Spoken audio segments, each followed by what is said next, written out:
Buckle down and we'll get started here. Okay, so today is our last lecture together. We'll have a final exam next week, and I've decided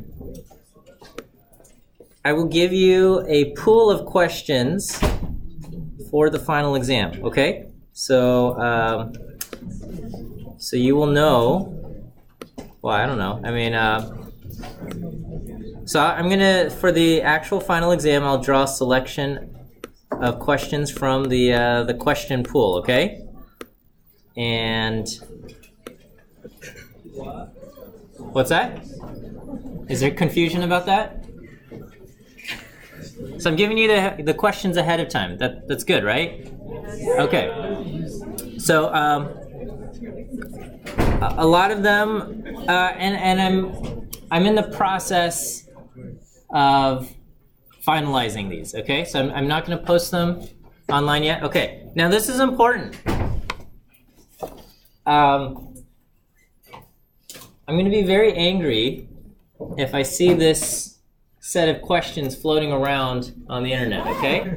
If it appears, because I've asked students in the past, like, not to post my lecture notes online and stuff, and then people post these questions on Course Hero and Chegg and I don't know what other places there are, but you know, periodically I just go out and I search for exact quotes of my stuff.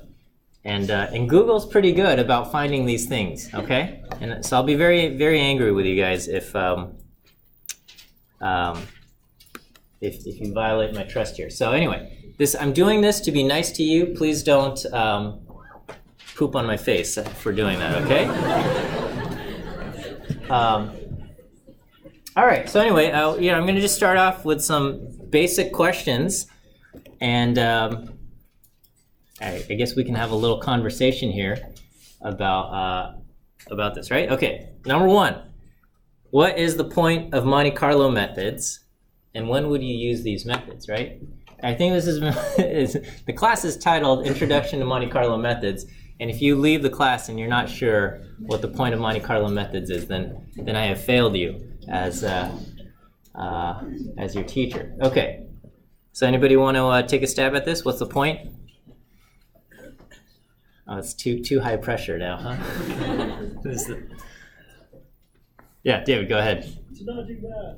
Not do math? Okay. Part of it, right? So part of the answer is to avoid difficult math, especially ones that are related to probability processes. So I would say the point is to, get reliable estimates without and avoid some difficult analysis. These are especially useful in Bayesian statistics, where you have a lot of questions based on a probability distribution, because the posterior distribution of a parameter is a probability distribution. You'll have questions based on those, and the traditional method of calculating them with an integral is quite complicated. So, well, anyway, getting point of Monte Carlo methods is to answer questions about probability distributions via randomization for estimation, and avoid some difficult math. Okay, if we want to learn the expected value of a distribution, how does drawing a random sample from this distribution help?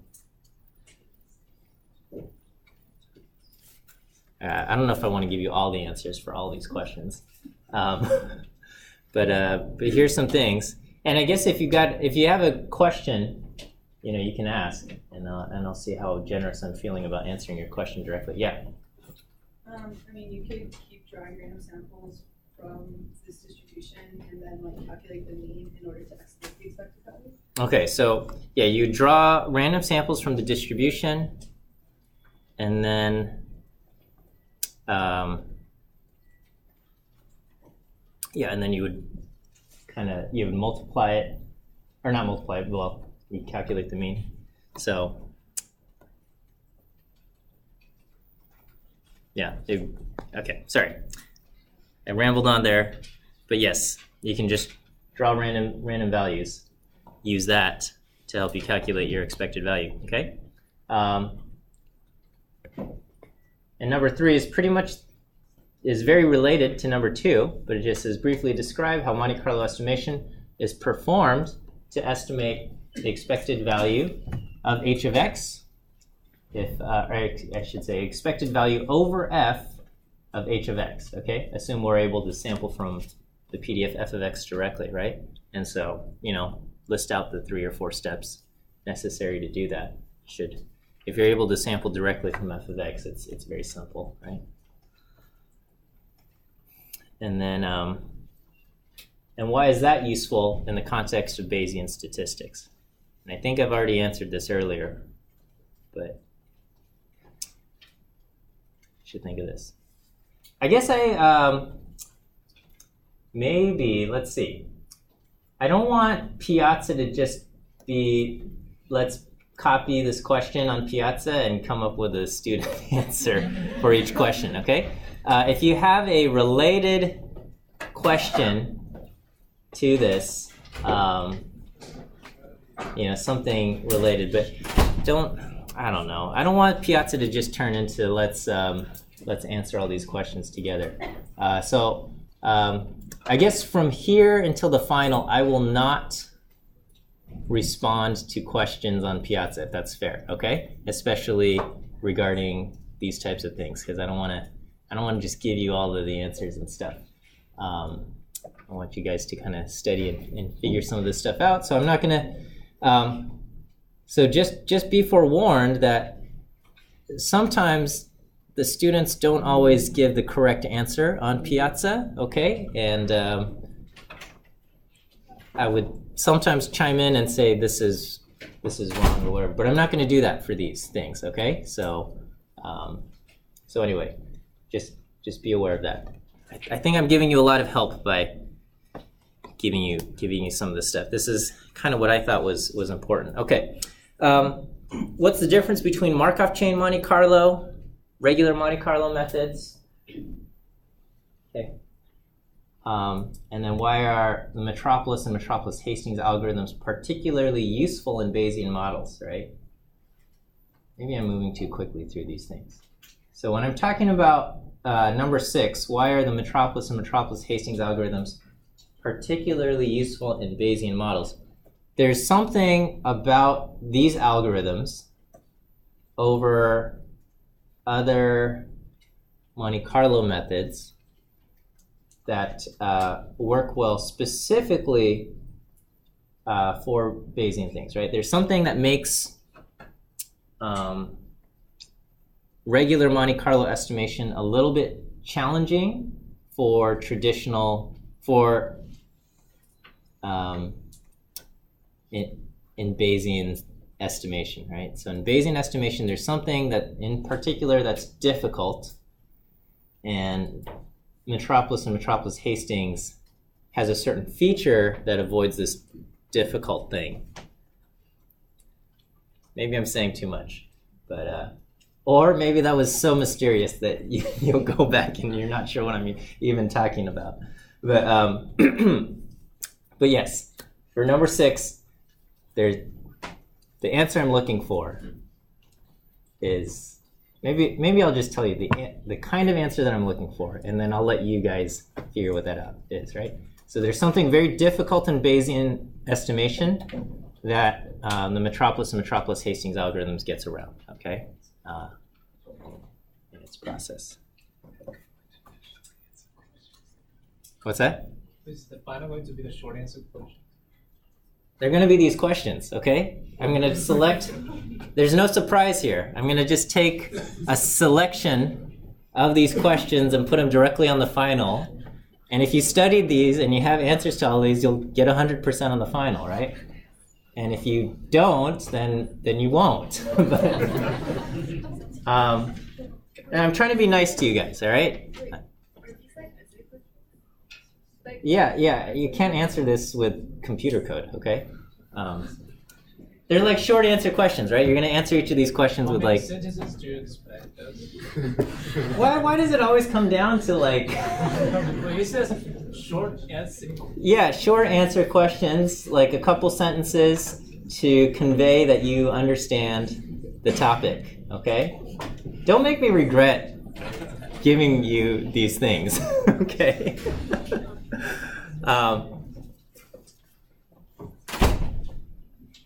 So when it says why this and why that, you need to write just a few sentences. Probably 2 to 3 sentences for most of these questions is sufficient, okay? Probably more than 2 words, but less than 100, okay? Normal distribution of 70 words plus with a standard deviation of 10 is probably the ideal question answer length, okay? How many questions does it? Like, is it going to take like 3 hours? That would be like so much to write.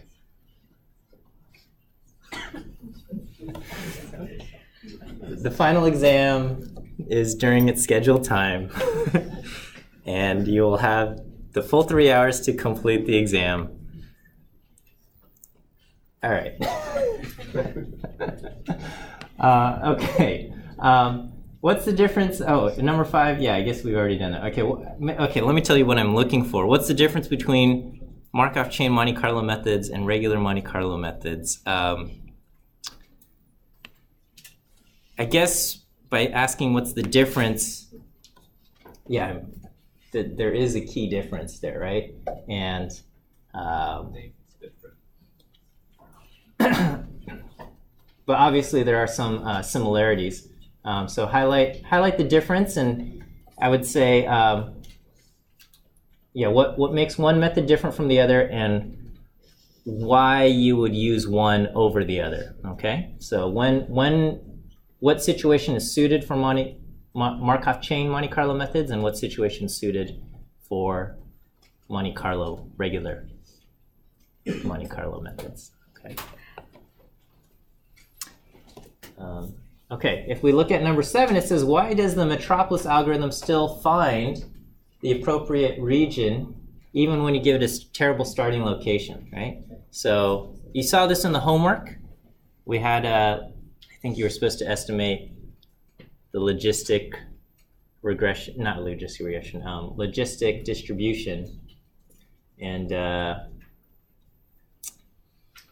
we started off at like -20 or something. -10, I forget where. But it still ended up sampling values, right? And so it does take a while to find the appropriate region, and we call that period of searching for the appropriate region the burn-in period, right? So it does take a while, but it does succeed, okay? And if you look at how the Markov chain or the metropolis algorithm makes its decisions, there's something clear that guides its decision making, right?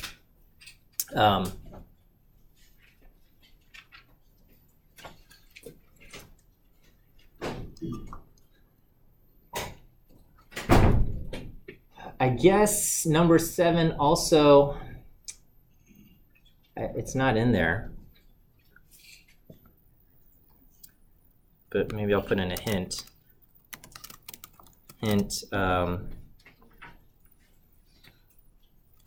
The metropolis algorithm fails if the PDF algorithm fails if the PDF begins in a location, I guess, with probability 0. If the PDF begins in a location with probability 0, or I guess, yeah, I don't know.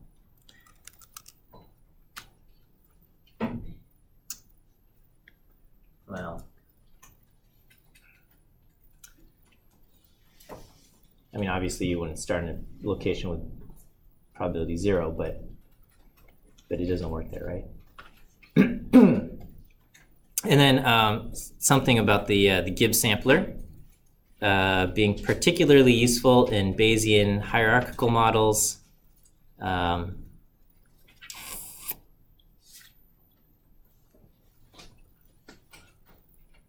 then I'm going to throw in a question here. What advantages does the Gibbs sampler have over Metropolis algorithm?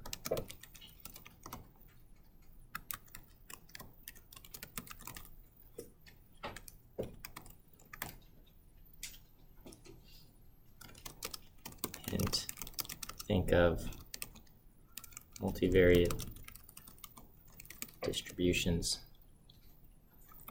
Right.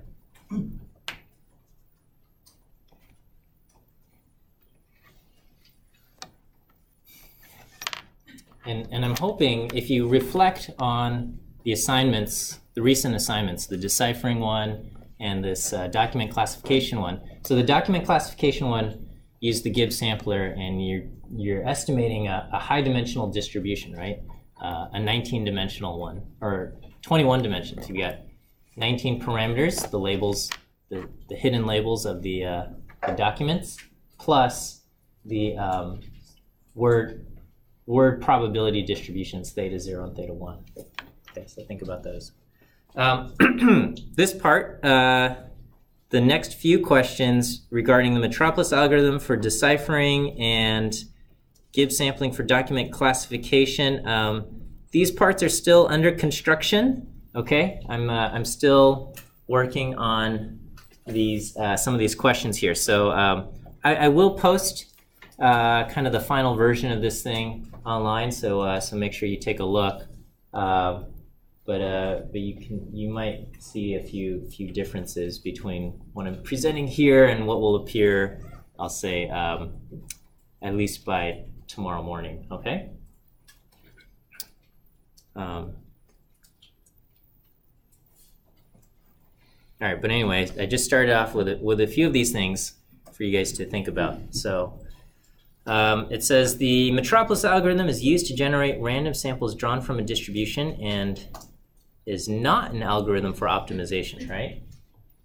And so, why do we still use this thing? So we were trying to decipher the thing, and we said basically we want to find the decoder key that has the highest likelihood, right? And if you think about that, it would make sense to use more like an optimization algorithm if you're trying to find the thing that has the highest likelihood. But here we ended up using the Metropolis algorithm, which is supposed to generate a random sample from your distribution, okay? And so I guess I want you to think about why using the Metropolis algorithm still ends up working to help us find the decoder key with a high likelihood. Does that question make sense? Kind of? Okay.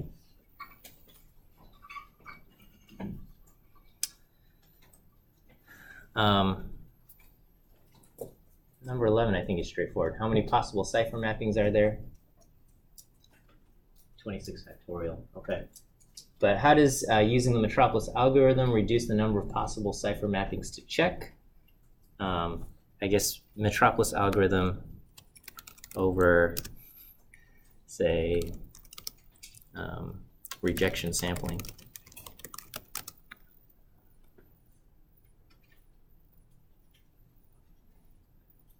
I don't even know if you can conduct rejection sampling on this.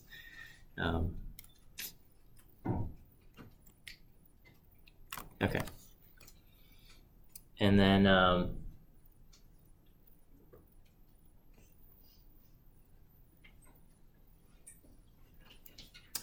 number 12, yeah, we use the Metropolis algorithm instead of strictly accepting only increases in probability.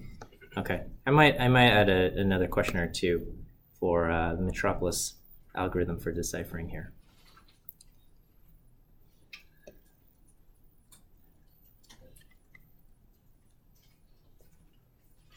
Okay. I think this appears in the this appears in your article, the plate diagram for the document generation, and then I drew something that's not the plate diagram, but also describes kind of document generation, right?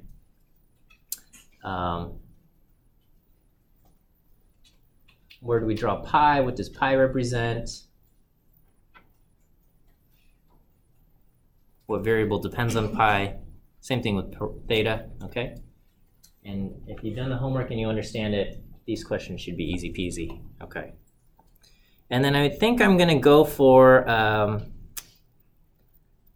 gotta figure this out here, but there might be like one mathy based question based on the document classification. And so you might have written your algorithm. So don't copy this as it is, because I think I need to make some updates here, okay? But if somebody said perform a manual iteration of your document classification thing, can you do that, okay? Now, I don't expect you to be able to generate a random Dirichlet thing, okay? Because that's hard, okay? So we'll assume the computer can generate random Dirichlet for us, but the other parts in the document classification algorithm, you should be able to do. I should be able to give you, as far as random generation, I should be able to give you some random U's, and then you should be able to generate at least a single full iteration from your document classification algorithm here, okay? So there probably wouldn't be like that many documents. No. It'll be like the corpus will be small.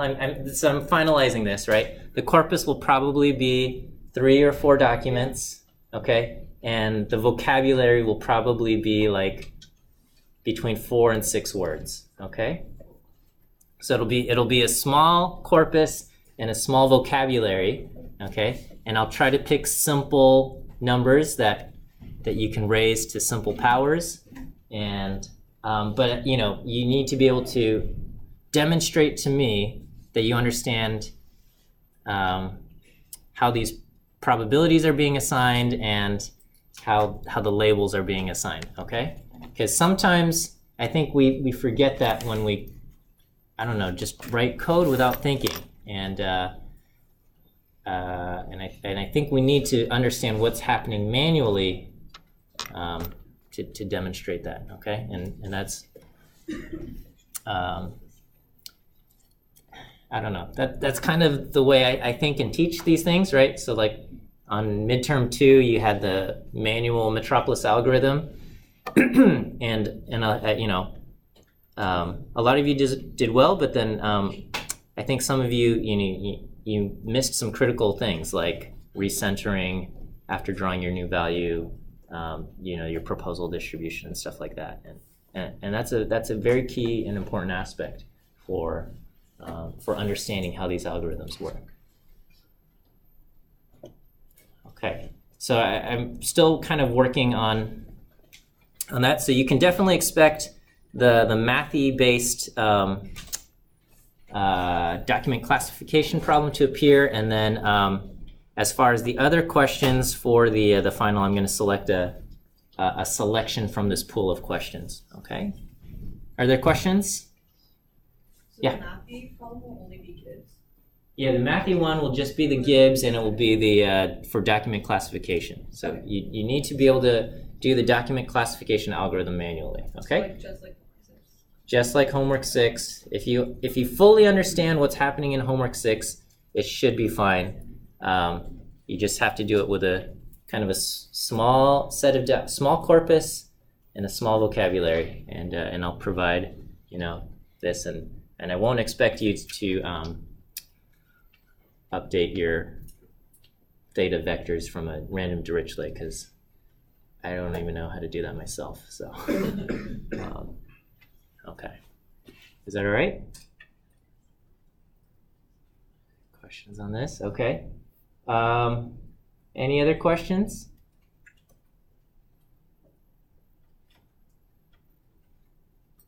Okay.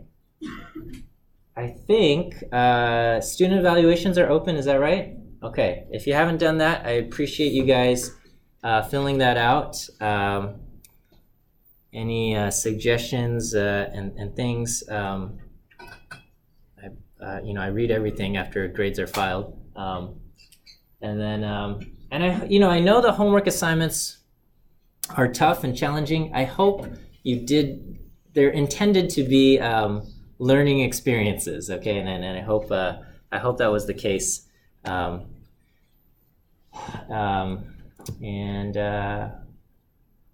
I guess that's it. This is intended to be the last course in a sequence of 102A, B, and C, and for many of you, this is. I know some of you are taking this one first, and then you're going to take 102A next quarter, and it's not the intention there.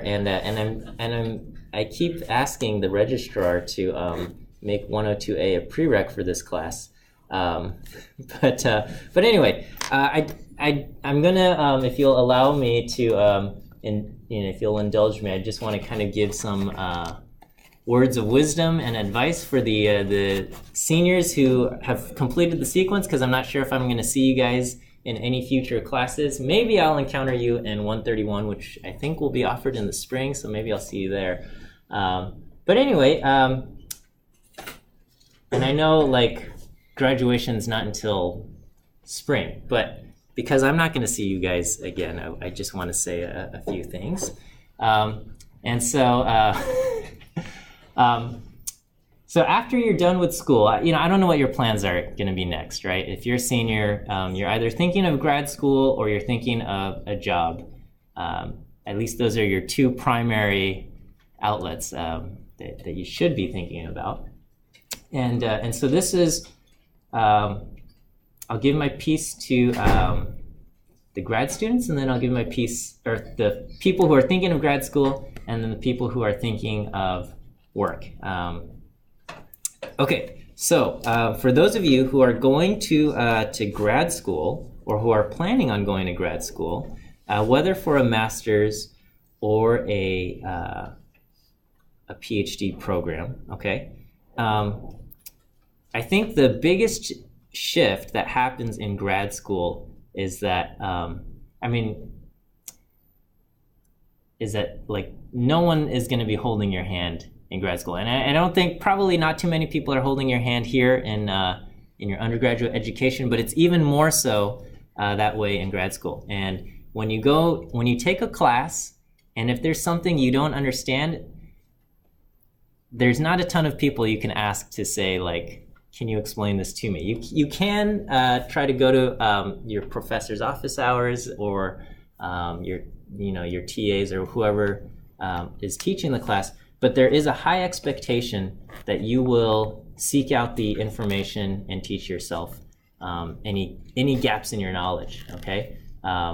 If they reference reading and it talks about methods that you have no familiarity with, you will you have to go search out sources on these other things. And so in grad school, just be prepared to do a lot of reading, be prepared to read a ton of these Wikipedia articles and all of the help documentation in all of those things. And in the beginning, the workload can feel overwhelming. And so, don't hesitate to reduce your workload.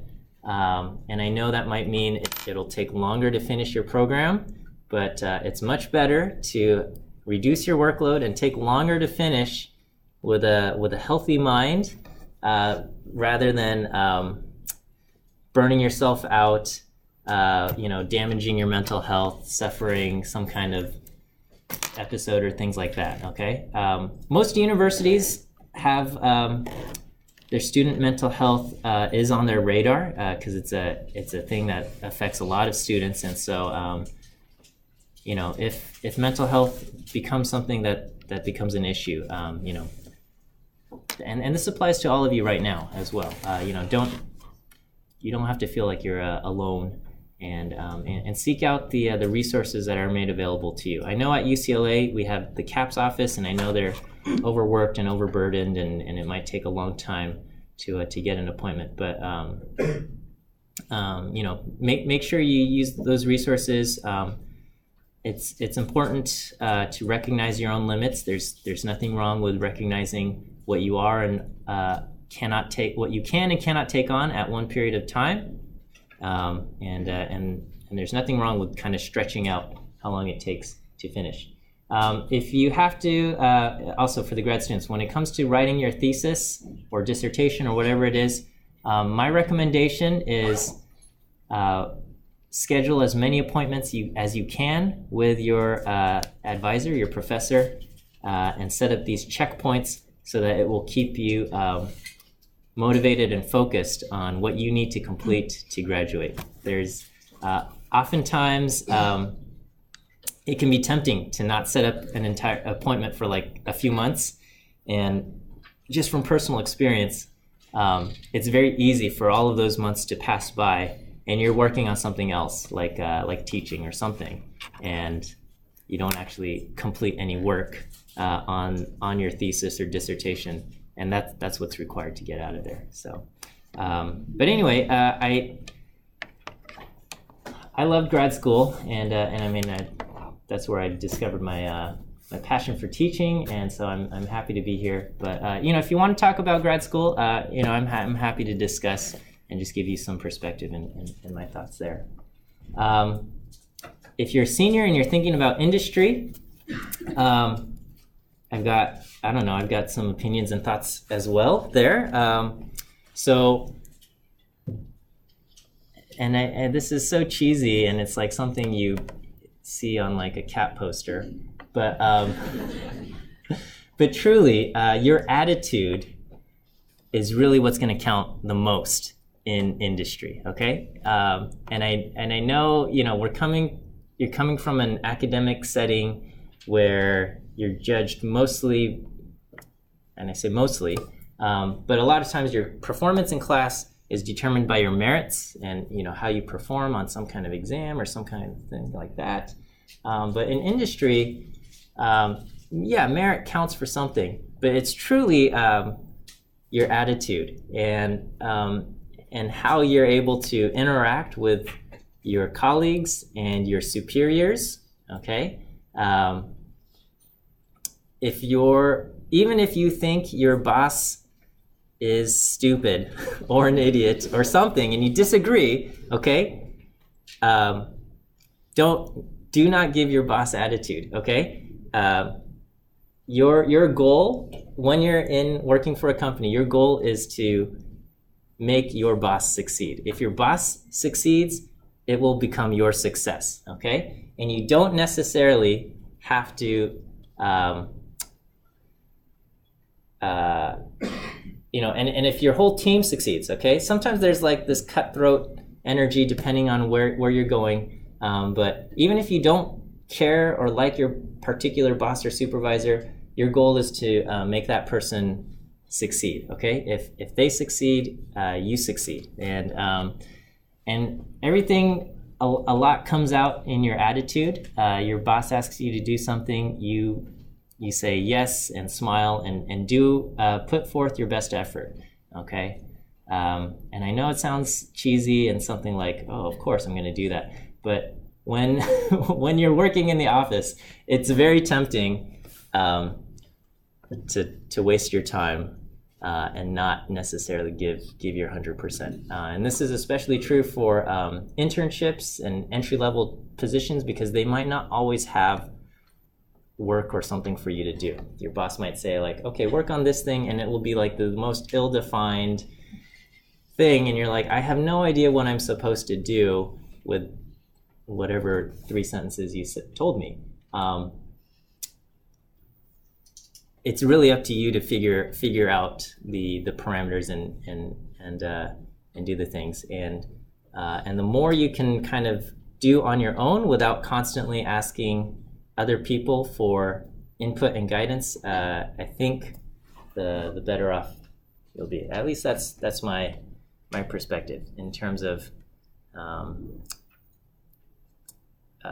people prefer, I think, working with people who can be self-directed with simple instructions rather than somebody who has to say, do this, and when you do this, please make this chart, and when you make that chart, please also explain all of these things, right? And when I've written out my homework instructions have gotten progressively longer every single quarter because I've noticed that if I don't give specific directions, sometimes students will just kind of put forth like the minimum amount of charts or whatever and expect this conveys some meaningful insight. But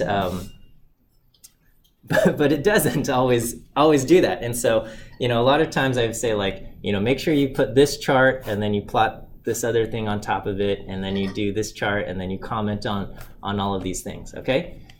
These are things that your boss is not going to tell you. Your boss is not going to say, make this chart and plot this thing, and make this chart and plot this thing, okay?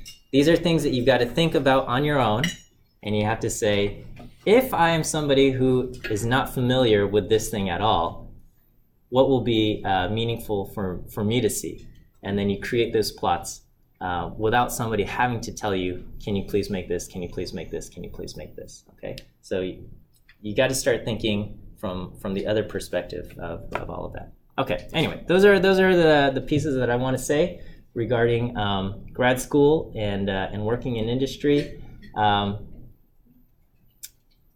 Feel free to add me on LinkedIn or something like that. I'm always happy to see my past students, do well and succeed. And sometimes LinkedIn will say so and so got it, has a new position, and it's like they're now director of analytics or something. And I'm like, yes, that's awesome, and it always makes me feel good to see that. And so I see your success as a good thing, okay? And I'm not taking credit for any of it, but I do like to see you guys do well. So anyway, it's been a great pleasure being your teacher. Some of you I will see next quarter for 102A. The rest of you who are done with the 102 sequence, congratulations. Many of you I've had for many classes, and I've enjoyed all of them, and I hope you've enjoyed them. And wherever you guys end up, I wish you all the success everywhere. So enjoy your. Thank you. Yeah. Good luck as you guys study. We'll see you guys for the final other than that, happy holidays. Have a wonderful winter break.